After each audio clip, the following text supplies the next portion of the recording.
कहानी जो सोचने को विवश कर दे। एक अंधा भीख मांगता हुआ राजा के द्वार पर पहुंचा।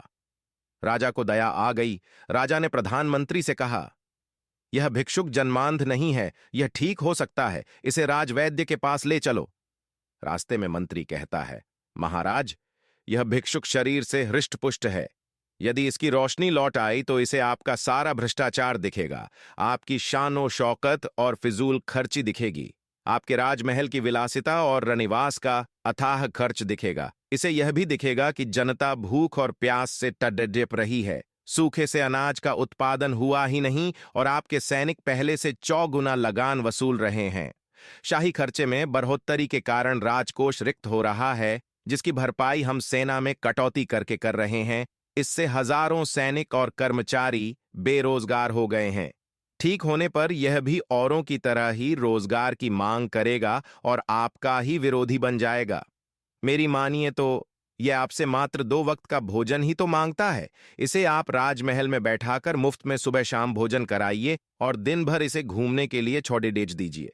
यह पूरे राज्य में आपका गुणगान करता फिरेगा कि राजा बहुत न्यायी हैं, बहुत ही दयावान और परोपकारी हैं।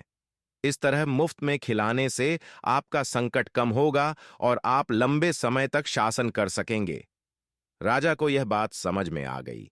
वह वापस अंधे के पास गया और दोनों उसे उठाकर राजमहल ले आए। अब अंधा राजा का पूरे राज्य में गुणगान करता फिरता है। उसे यह नहीं पता कि राजा ने उसके साथ धूर्तता की है, छल किया है। वह ठीक होकर स्वयं कमाकर अपनी आंखों से संसार का आनंद ले सकता था।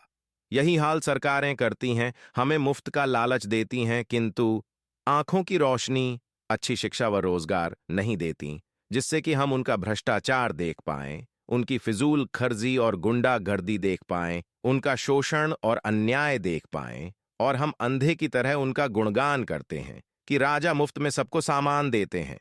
हम ये नहीं सोचते कि यदि हमें अच्छी शिक्षा और रोजगार सरकारें दे तो हमें उनकी खैरात की जरूरत न होगी, हम स्वतः ही सब खरीद सकते हैं।